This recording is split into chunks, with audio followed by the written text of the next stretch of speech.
Bursa saham Singapura kini berada di ambang rekor tertinggi baru di tengah meningkatnya volatilitas pasar global. Aset-aset di negara kota tersebut kian dilirik investor sebagai tempat perlindungan aman atau safe haven menyusul ketegangan geopolitik yang diprediksi akan memasuki babak yang baru. Ekuitas Singapura tercatat sebagai yang paling tangguh di kawasan Asia sejak pecahnya konflik Amerika Serikat-Iran pada akhir Februari lalu. Singapura berpeluang menjadi pasar utama Asia pertama yang mencetak rekor tertinggi, didukung oleh kinerja dolar Singapura yang melampaui mata uang negara Asia Tenggara lainnya. Kondisi ini dipicu oleh gagalnya kesepakatan antara Amerika Serikat dan Iran pada akhir pekan lalu. Bahkan pernyataan Donald Trump terkait rencana blokade angkatan laut penuh di Selat Hormuz diprediksi akan memicu kekacauan pasar global.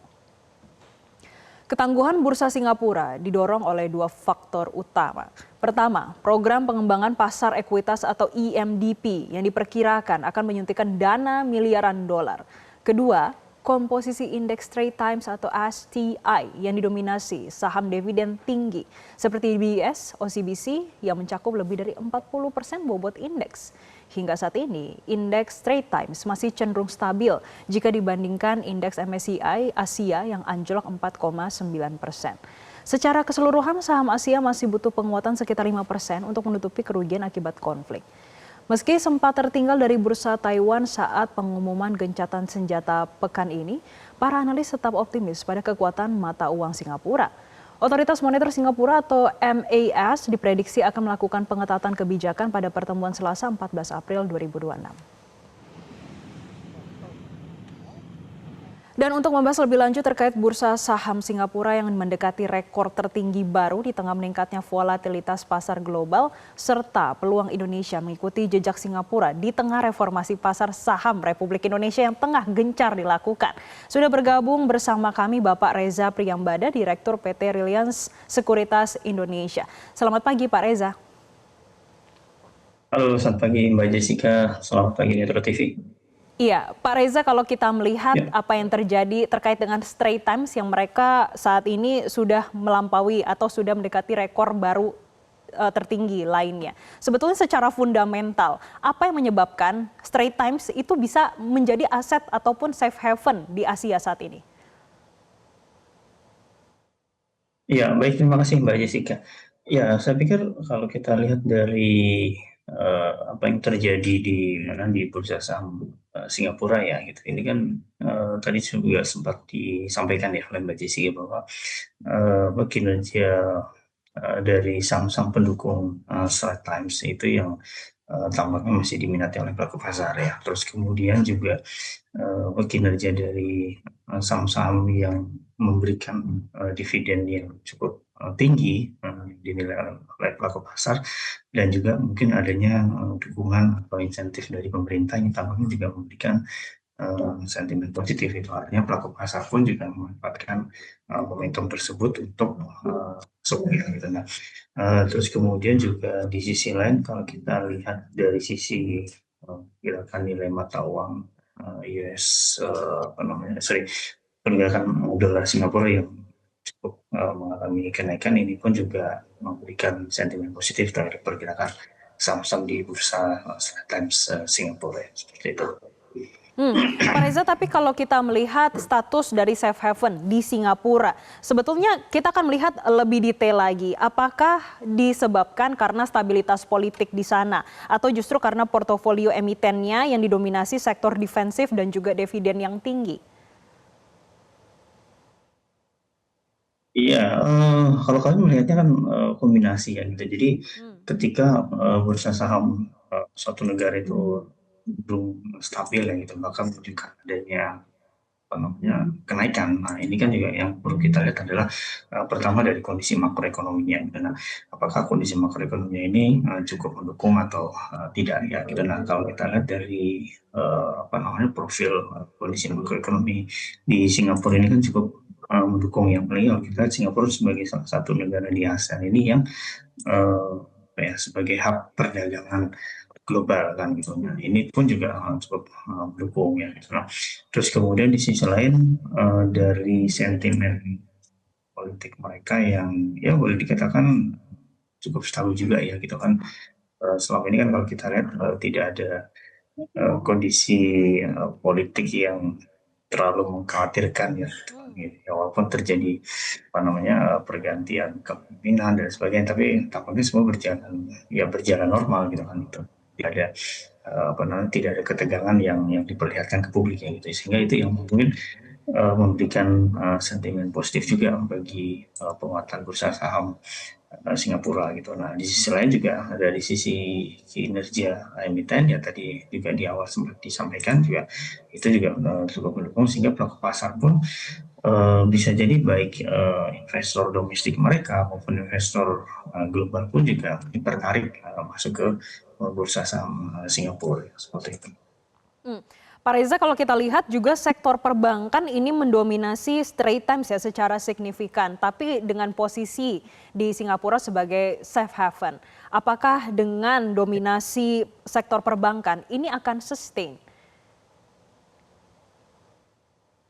Iya, ya itu juga sebenarnya menjadi pertanyaan ya, dan juga perhatian pelaku pasar juga ya gitu, karena namanya kinerja perbankan itu kan tentu balik lagi ya, tergantung dari seberapa kuat permodalan mereka dan juga seberapa besar pangsa pasar yang mereka miliki ya gitu.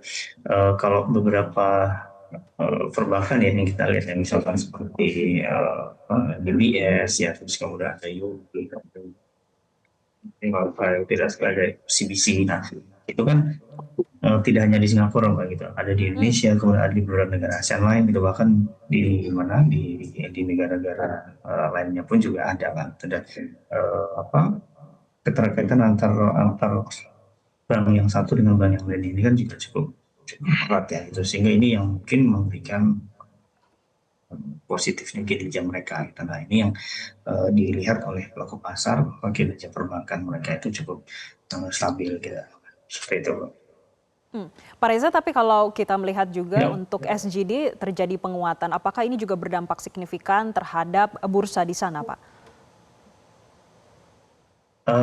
saya kira iya ya gitu kan, karena balik lagi ini kan ketika terjadi penguatan tersebut ini akan direspon positif ya gitu, apalagi kan ini juga ada tambahan insentif dari kebijakan otoritas maupun perintah sana, yang saya kira ini juga memberikan tambahan sentimen yang baik lah di pergerakan bursa saham Singapura di sana. Ya, baik. Pak Reza, tadi kita sudah melihat bagaimana secara fundamental dan juga secara sektoral yang mendukung sehingga Straits Times ini menjadi salah satu safe haven terutama di Asia. Tentunya kita di Indonesia juga ingin mengikuti jejak Singapura ataupun Straits Times. Kalau kita lihat pergerakan indeks harga saham gabungan pada pagi hari ini secara live ada penguatan 1,4%. Dan kalau kita ingat juga kemarin sudah disampaikan oleh OJK ada berbagai reformasi yang dilakukan pasar modal untuk pasar modal kita. Apakah kebijakan tersebut sudah cukup untuk mereformasi sehingga kita bisa lebih kuat secara fundamental dan bisa mengekor pergerakan Straits Times? Ya, mungkin selain dari kebijakan tersebut ya, itu mungkin yang perlu diperhatikan adalah kondisi ekonomi dan politik di negara kita ya. Gitu. Karena pelaku pasar pun kan juga selain melihat dari sisi kinerja para emiten, mereka juga melihat bagaimana kondisi makroekonomi kita, terus kemudian bagaimana kebijakan pemerintah terhadap terhadap perbaikan atau pemulihan ekonomi kita gitu kan. Nah, terus kemudian juga yang mereka perhatikan juga kebijakan pemerintah mana sih yang memberikan sentimen positif terhadap industri tertentu gitu. Nah, itu kan juga menjadi perhatian pelaku pasar kan. Nah, kalau terkait dengan kebijakan yang sudah disampaikan oleh otoritas ya, baik Bursa maupun OJK terkait dengan penetapan beneficial ownership, kemudian adanya pengungkapan kepemilikan sama 100%, itu di satu sisi memang bagus untuk keterbukaan informasi ya gitu. Nah, tapi di sisi lain itu juga harus ditopang oleh tadi perbaikan kinerja dari emiten dan juga dari sisi kebijakan pemerintah juga yang harus Baik. mendukung industri satu sama lain. Baik. Itu sudah dilakukan dan yang menarik juga Pak Reza terkait Singapura ini bisa sukses menarik wealth inflows dari luar negeri. Sebetulnya apa yang diubah dari ekosistem pasar modal domestik kita supaya dana repatriasi ini nggak cuma parkir di perbankan aja tapi masuk ke pasar ekuitas kita, Pak? Iya, sebenarnya kalau kalau dilihat dari apa ya, ekosistem pasar modal kita ini sebenarnya juga cukup menarik ya gitu kan.